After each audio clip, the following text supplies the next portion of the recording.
एक व्यवस्था सालों से चल रही है, जिसकी अपनी एक पहचान है, उनकी अपनी एक ताकत भी है। बीते 6 साल में देश की इन कृषि मंडियों में बेहतर इंफ्रास्ट्रक्चर तैयार करने के लिए 2,500 करोड़ रुपए से अधिक का निवेश किया जा चुका है। इन मंडियों में आईटी इंफ्रास्ट्रक्चर तैयार करने के लिए भी सैकड़ों करोड़ रुपए खर्च किए गए हैं। इन मंडियों को इनाम यानी नेशनल एग्रीकल्चर मार्केट से भी जोड़ा जा रहा है। एपीएमसी कानून में जो संशोधन किया गया है, उनका लक्ष्य इन एपीएमसी को अधिक कॉम्पिटिटिव बनाने का है। किसानों को लागत का 1.5 गुना दाम एमएसपी के रूप में मिले, इसके लिए भी अनेक कदम उठाए गए हैं। साथियों, एमएसपी और सरकारी खरीद देश की फूड सिक्योरिटी का अहम हिस्सा है। इसलिए इसका वैज्ञानिक तरीके से अच्छी व्यवस्था के साथ अच्छा प्रबंधन भी हो और ये आगे भी जारी रहे, ये बहुत आवश्यक है और हम इसके लिए प्रतिबद्ध हैं। नए विकल्पों से ये जरूर होगा कि देश के जो छोटे किसान मंडियों तक पहुंच ना होने के कारण पहले मजबूरी में बिचौलियों को अपनी उपज बेचने देते थे। अब बाजार स्वयं छोटे किसानों के दरवाजे तक पहुंचेगा। इससे किसान को ज्यादा दाम तो मिलेंगे ही, बिचौलियों के हटने से किसानों की भी राहत मिलेगी और आम खरीदारों को भी, सामान्य कंज्यूमर को भी लाभ होगा। यही नहीं, जो हमारे युवा हैं वो एग्रो स्टार्टअप्स के रूप में किसानों के लिए आधुनिक व्यवस्थाएं बनाए, इसके लिए भी नए रास्ते खुलेंगे। साथियों, छोटे किसानों को ताकत देने के लिए फार्मर प्रोड्यूसर ऑर्गेनाइजेशंस यानी एफपीओज का एक बड़ा नेटवर्क देश भर में तैयार किया जा रहा है। देश में 10,000 ऐसे कृषि उत्पादक संघ बनाने का काम तेजी से चल रहा है। छोटे किसानों की ओर से संगठन भी मार्केट से के साथ मोल भाव कर सकेंगे। मैं एफपीओज छोटे किसानों का जीवन वैसे ही बदलने वाले हैं जैसे दूध या फिर चीनी के क्षेत्र में कोऑपरेटिव मूवमेंट से गांवों में महिलाओं के सेल्फ हेल्प मूवमेंट से सार्थक बदलाव आए हैं।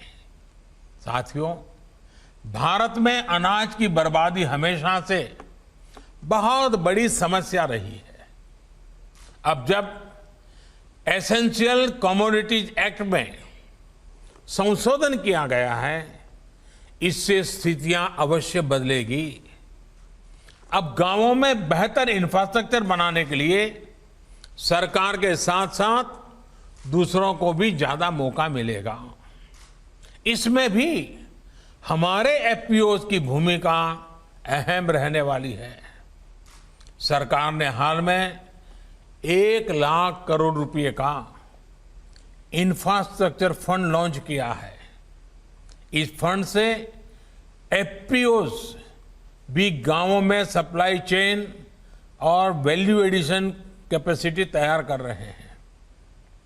साथियों, जो तीसरा कानून बनाया गया है वो किसान को फसलों के दाम में होने वाले उतार चढ़ाव से भी राहत देगा और खेती में नई टेक्नोलॉजी को भी बढ़ावा देगा।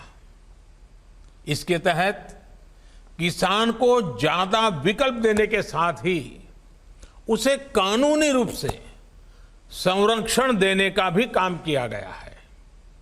जब किसान किसी प्राइवेट एजेंसी या उद्योग से समझौता करेगा तो बुआई से पहले ही उपज की कीमत भी तय हो जाएगी। इसके लिए बीज, फर्टिलाइजर, मशीनरी सब कुछ समझौता करने वाली संस्था ही देगी। एक और महत्वपूर्ण बात, अगर किसान किसी कारण से समझौता तोड़ना चाहता है तो उसको कोई जुर्माना नहीं देना होगा, लेकिन अगर किसान से समझौता करने वाली संस्था समझौता तोड़ती है तो उसे जुर्माना भरना पड़ेगा। और हमें यह भी ध्यान रखना है कि समझौता सिर्फ उपज पर होगा, किसान की जमीन पर किसी भी प्रकार का संकट नहीं आएगा। यानी किसान को हर प्रकार की सुरक्षा इन सुधारों के माध्यम से सुनिश्चित की गई है। जब भारत का किसान सशक्त होगा, उसकी आय बढ़ेगी, तो कुपोषण के खिलाफ अभियान को भी उतना ही बल मिलेगा। मुझे विश्वास है कि भारत और एफएओ इसके बीच बढ़ता तालमेल इस अभियान को और गति देगा। मैं एक बार फिर आप सभी को, एफएओ को 75 वर्ष होने पर बहुत बहुत शुभकामनाएं देता हूं।